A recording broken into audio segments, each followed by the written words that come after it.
All right, backstage at Pointfest, and for the first time playing our fantastic festival, a rock and roll band that we have come to like quite a bit in the last 6 to 9 months. Gentlemen, it's great to see you from Badflower. Welcome to St. Louis and welcome to Pointfest. It's great to have you very much. here. It's great to be here. So I want talking into the fart mics.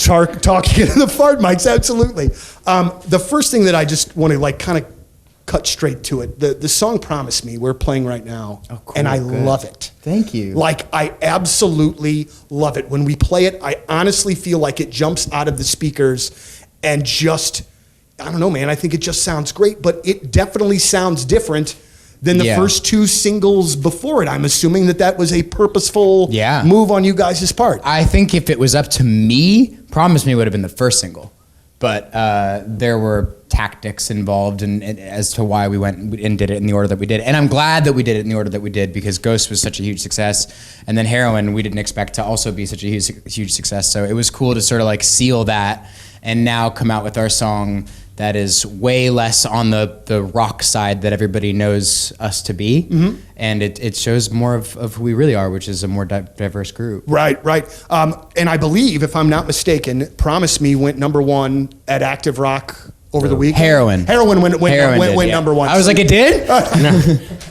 There we go. Hey, already screwed up this interview. Yeah, no, Heroin is currently number one. We just went there. The reason that I say that is because on the alternative side of things, "Promise Me" is the one that we are playing right now. Totally. But you know, when you see those kinds of things happen, when you see, you know, the song move up the charts and see people start to play it and really react to it, as a young band, I just cannot imagine that sort of feeling.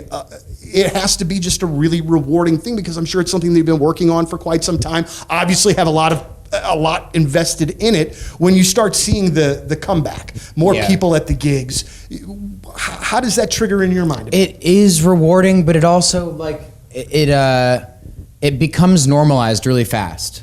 And that's the thing that we didn't expect to happen, that a lot of people don't realize happens, is we never really have that moment where we're like, oh my goodness, we've made it. Look at all these things that we have. It's just sort of like you keep hitting these small tiers and small tiers and small tiers, and eventually you reach a certain point. And if you do sort of look over that cliff at all your past and everything that you sort of went through to get to that point, it's pretty impressive and it's pretty fun to look at it. But we don't spend a lot of time doing that. We just keep moving forward. Right. Well, and I think that most bands will kind of say the similar. Yeah, because we'll never feel like we've made it to any degree. Like there's no level of success that feels like the end or the pinnacle point. We always thought there was, you know, like in the very beginning it was, we just want to get on tour. We just want to be the support band on the tour. And then we had that. Oh, we just want to sign with a record label. Then we got that. We just want to, you know, have our own fans who sing the lyrics back to our songs. We have it. Like we kept achieving these things that we wanted and they never felt like it was the end, which is a good thing. Right. Well, I was talking to the guys in Seether about this just a few minutes ago.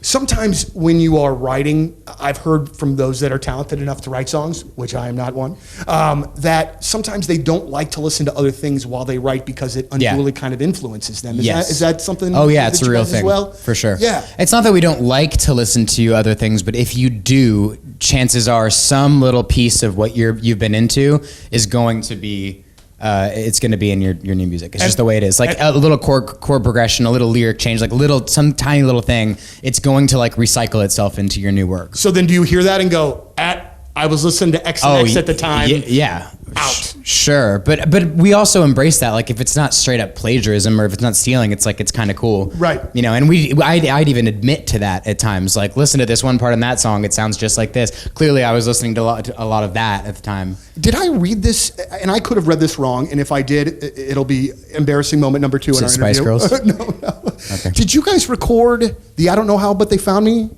record? No, not the record. A Choke? I mixed the song. Okay. And I recorded the drums in our house. Oh, okay. The same place where we recorded Heroin, which is also on the radio. Yeah, I just tweeted that. That's because Ryan was texting me and he's like, dude, how cool is it that the song that I recorded in your kitchen is on the radio right now. And I was like, oh, I don't even think you realize, but the same kitchen, we recorded our song and it's #1 on the radio right now. And it's kind of cool. There's It was on my drum set too. 2 songs. Did he use your kit? I'm pretty sure he used the Oh, he did. the Yeah, toms. yeah. He used his snare. But That's right. I saw those guys 2 weeks ago for the first time. Yeah. It was great. incredible. Yeah, they're such a good band. I mean, it was, and I'm not here to talk about another band. Oh, I'm no, talking it's- about your it's- band, I don't care. But like, it was one of those things where like where you feel like you're watching something before it gets really big. And I have heard people say that very same thing about seeing you guys, not only here today, but in past or in people that have seen you like in industry things that started last year were like, you got to check out this band Badflower Right. because Cool. they're right on the cusp of,